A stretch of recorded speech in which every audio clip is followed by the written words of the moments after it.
इस वीडियो में हम एल्डिहाइड्स और कीटोन्स के कुछ IUPAC नेम्स जो आपको आपकी NCERT की बुक में दिए गए हैं उनको एक्सप्लेन करेंगे।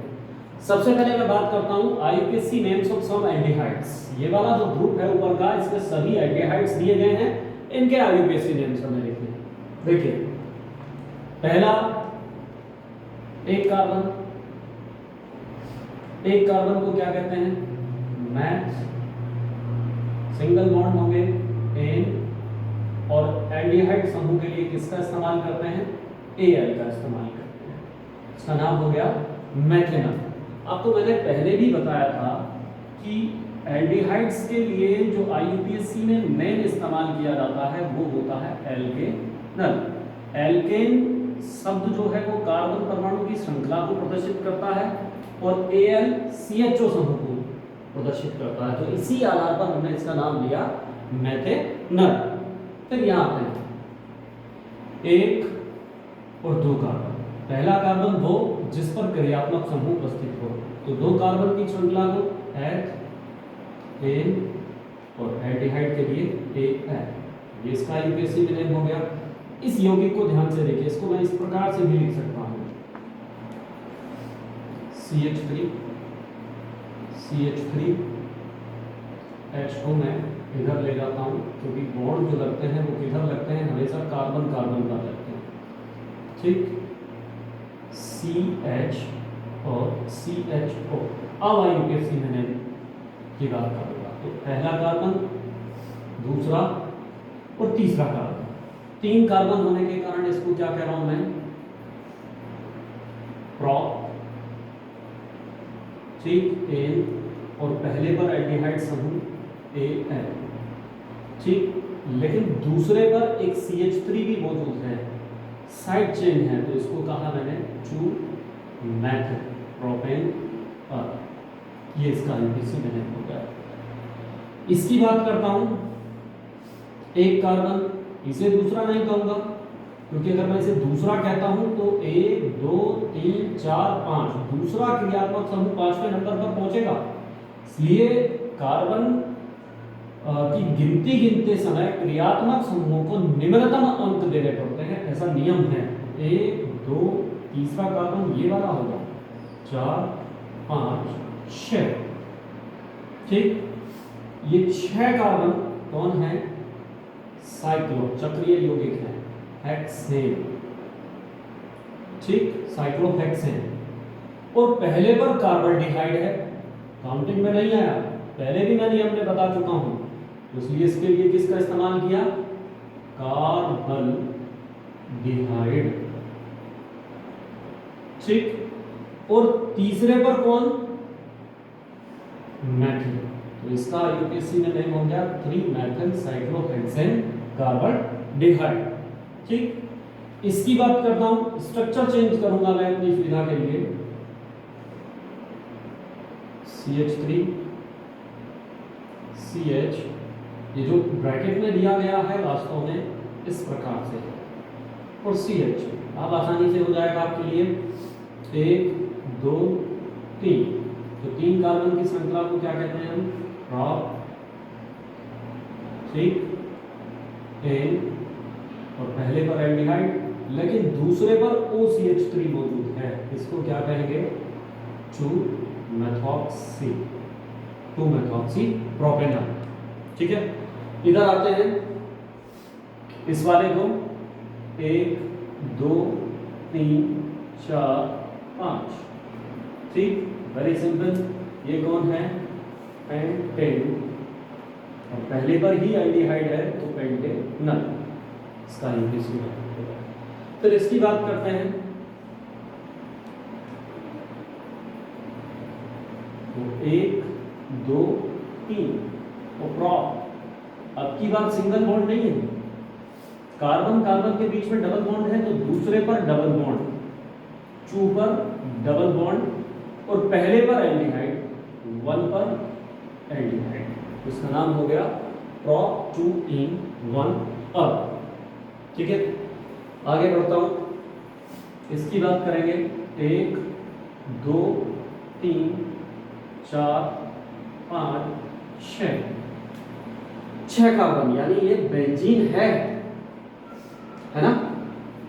कौन है ये? बेंजीन। और बेंजीन पर ही 1 पर और 2 पर देख लीजिएगा आप 2 कार्बन डिहाइड मौजूद हैं। कार्बन डिहाइड, इसका नाम हो गया बेंजीन 1,2 डाई कार्बन डिहाइड। क्लियर है? ठीक इसी प्रकार से देखिएगा इसके 2 नाम होंगे, दोनों नामों को मैं अलग अलग एक्सप्लेन करूंगा। 1 2 3 4 5 6।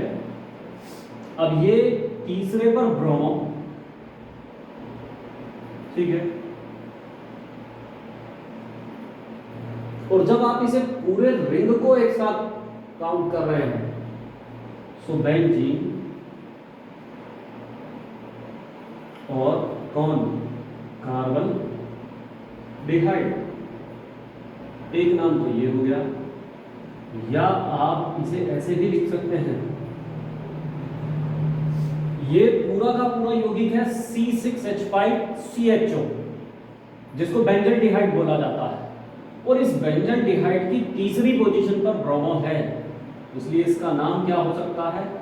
3 ब्रोमो बेंजल डिहाइड भी इसका अनदर नेम हो सकता है। ठीक है, तो इस तरह से हमने कुछ एल्डिहाइड्स के जो एग्जांपल्स हमें दिए गए थे उनके आईयूपीएसी में लिखे। अब मैं बात करता हूं, हमारे पास 1 2 3 4 एग्जांपल हैं किसके? कीटोनों के। तो कीटोनों के चारों एग्जांपल्स जब मैं एक्सप्लेन कर रहा हूं तो कीटोनों के लिए आपको ध्यान आता है, आईयूपीएसी में मैंने एक नाम दिया था एल्केन, ये नाम दिया एल्केनॉन। एल्केन कार्बन परमाणु की श्रृंखला का नाम, ऑन कार्बोनिल समूह के कारण। अब इसी को आधार बनाएंगे, पहला कार्बन ये, दूसरा ये, तीसरा ये, चौथा ये, पांचवा ये। पहला ये इसलिए क्योंकि निकटतम अंक कार्बोनिल समूह को इसके माध्यम से मिल रहे हैं, तो इसका नाम हो गया पेंट, है ना? और ए सिंगल बॉन्ड और दूसरे पर ऑन, दूसरे पर कीटोनिक समूह, तो 2 पेंटेनॉन भी कह सकते हैं हम इसे, या पेंटेन 2 ऑन भी कह सकते हैं, दोनों ही नाम दे सकते हैं। फिर इसी प्रकार से यहाँ पर आइएगा, इस स्ट्रक्चर को मैं चेंज करके आपके सामने लिख रहा हूँ। CH3 CH3 का होल्ड वाइज हो गया,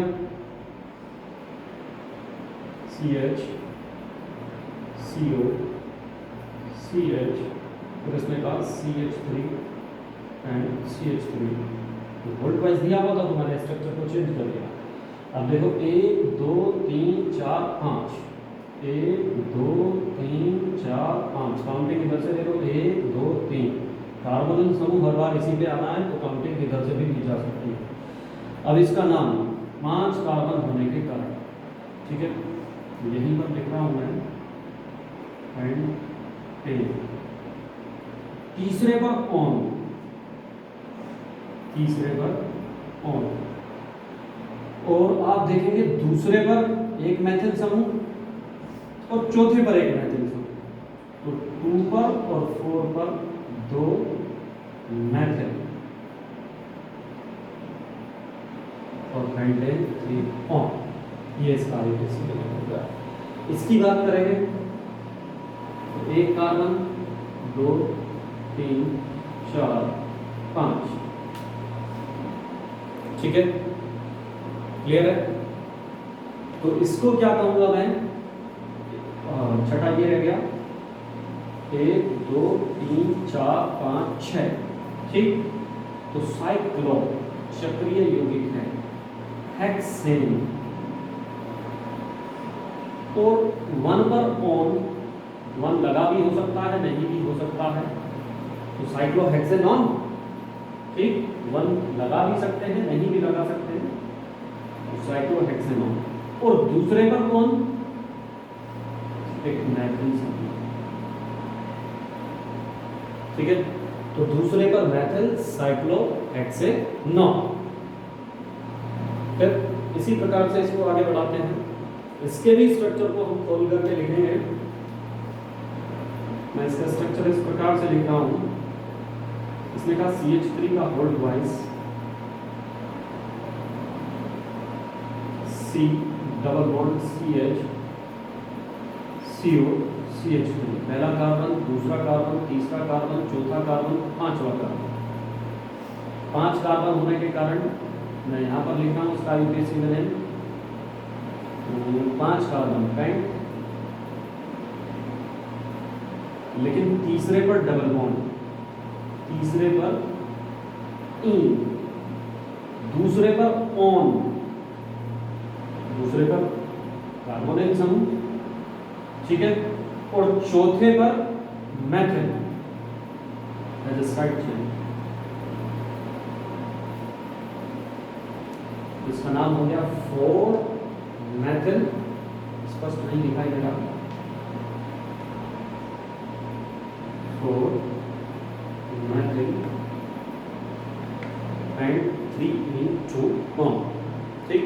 तो ये थे कुछ कीटोनों के IUPAC। अभी मैं स्ट्रक्चर ऑफ कार्बोनिल ग्रुप की ओर बात कर रहा हूँ। यहाँ पर कार्बोनिल समूह की एक संरचना की व्याख्या की गई है, उसको थोड़ा सा ध्यान से आपको देखना है, ये आगे आपके काम आनी है। वो संरचना क्या है, देखिए कार्बोनिल समूह आप ऐसे बनाते हैं C डबल बॉन्ड O, एक बंद यहाँ तक, एक बंद यहाँ तक, ये कार्बोनिल समूह है, ठीक। अब आप अगर ध्यान से देखें तो ऑक्सीजन जिस कार्बन परमाणु से जुड़ा होता है वो एक sp2 संकरित कार्बन परमाणु है। देख लीजिएगा 1 2 और कुल मिलाकर के 3 दिशाओं में बंद होने दिखाई दे रहे हैं। 3 दिशाओं में बंद किस में आते हैं, sp2, यानी एक s और 2 p, तो कुल मिलाकर 3 अंक, तो ये sp2 संकरित कार्बन परमाणु है। और sp2 संकरित कार्बन परमाणु में आपने पढ़ा था कार्बन और ऑक्सीजन की विद्युत ऋणात्मकताओं के अंतर के कारण ऑक्सीजन चूंकि कार्बन से अधिक विद्युत ऋणात्मक तत्व है, तो ये 2 प्रकार की संरचनाओं को प्रदर्शित करता है, अर्थात इसकी अनुनादी संरचनाएं देखने को मिलती है। तो वो क्या हो सकती हैं,